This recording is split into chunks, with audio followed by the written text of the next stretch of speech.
ایک حدیث پہ عمل کیا جنت کی بشارت مل گئی، اور دوسری طرف عبداللہ ابن مسعود کا یہ جو فتویٰ ہے کہ جس نے حدیث کے معلوم ہو جانے کے بعد بھی کسی امتی کی رائے کو اپنایا وہ جہنم میں جانے کے لیے کافی ہے۔ یہ کب کہا تھا انہوں نے؟ حضرت ابو موسیٰ اشعری کے پاس ایک شخص آیا اور آ کے کہنے لگا آپ بہت بڑے عالم ہیں، مجھے ایک مسئلہ درپیش ہو گیا ہے۔ جی کیا مسئلہ ہے؟ مسئلہ یہ ہے کہ ایک میت فوت ہو گئی ہے، ایک میت ہے، دنیا سے ایک شخص چلا گیا ہے، اس کی ایک بہن ہے، اس کی ایک بیٹی ہے اور اس کی ایک پوتی ہے۔ اس کی ایک بہن ہے، اس کی ایک بیٹی ہے اور اس کی ایک پوتی ہے۔ یہ جائیداد کیسے تقسیم ہوگی اس میت کی؟ ابو موسیٰ اشعری سوچنے لگے اور کہا میرے پاس اس مسئلے کا بالکل ہو بہو اس کے مطابق حدیث کا علم موجود نہیں ہے، اور میرے پاس اس کا مکمل نالج موجود نہیں ہے، لیکن میرے پاس رسول اللہ کی ایک حدیث ہے، اور ایک حدیث کا مفہوم موجود ہے، وہ یہ ہے جب قریب والا زندہ ہو تو دور والے کو نہیں ملتا۔ اس سے مراد یہ ہے اگر باپ زندہ ہو تو دادے کو تو نہیں ملے گا، اگر بیٹا زندہ ہو تو پوتے کو تو نہیں ملے گا۔ ابو موسیٰ اشعری ایک حدیث سے اجتہاد کر رہے ہیں، قیاس کر رہے ہیں، لیکن قربان جائیں صحابہ کی عظمت کے اوپر بھی انہوں نے کہا میری نظر میں اس جائیداد کے دو حصے ہوں گے، ایک بیٹی کو مل جائے گا اور ایک بہن کو مل جائے گا، پوتی کو محروم کر دیا جائے گا۔ انہوں نے یہ فتویٰ دیا لیکن ساتھ میں رک گئے اور کہنے لگے میری بات سن، یہ میرے فتوے کو تو نے نہیں ماننا اس وقت تک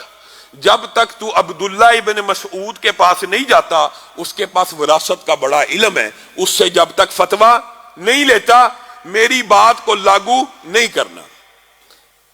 وہ شخص سیدھا عبداللہ ابن مسعود کے پاس چلا گیا اور عبداللہ ابن مسعود نے اس سے مسئلہ پوچھا تو اس نے ساری بات کو بیان کیا کہ ایک بہن ہے، ایک بیٹی ہے، ایک پوتی ہے، جائیداد تقسیم کیسے ہوگی؟ تو عبداللہ ابن مسعود نے کہا ہاں رسول اللہ صلی اللہ علیہ وسلم کے دور میں بھی ایک ایسا کیس آیا تھا، رسول اللہ کی بارگاہ میں پیش ہوا تھا، رسول اللہ نے جائیداد کے 6 حصے کیے تھے، 3 حصے بیٹی کو دیے تھے، 2 حصے بہن کو دیے تھے اور 1 حصہ پوتی کو دیا تھا۔ اس شخص نے کہا آپ یہ فتویٰ دیتے ہیں اور ابو موسیٰ اشعری اس سے مختلف فتویٰ دیتے ہیں، انہوں نے مجھے آپ کے پاس بھیجا ہے، اب یہاں پہ عبداللہ ابن مسعود کے الفاظ کے اوپر غور کرنا ہے، یہی ہمارا منہج ہے۔ کیا کہا؟ انہوں نے یہ نہیں کہا کہ میں، بلکہ ان کے الفاظ یہ ہیں اگر میں وہ فتویٰ دوں جو ابو موسیٰ اشعری نے دیا ہے اپنے قیاس اور اجتہاد کے ساتھ، اگر میں وہ فتویٰ دوں جو ابو موسیٰ اشعری نے دیا ہے اپنے قیاس اور اجتہاد کے بعد، جبکہ میرے پاس حدیث رسول موجود ہو، تو عبداللہ ابن مسعود کے جہنم میں جانے کے لیے یہی ایک فتویٰ کافی ہوگا۔ انہوں نے یہ نہیں کہا کہ ابو موسیٰ اشعری معاذ اللہ جہنم میں چلا جائے گا، انہوں نے اپنے بارے میں کہا ابو موسیٰ اشعری کو تو قیاس اور اجتہاد اور حدیث کے علم نہ ہونے کی وجہ سے جو انہوں نے فتویٰ دیا وہ ان کی رائے ہے، ان کا قیاس اجتہاد ہے۔ اگر میں وہ فتویٰ دوں جو ابو موسیٰ اشعری دیتا ہے، میرے پاس تو حدیث رسول موجود ہے،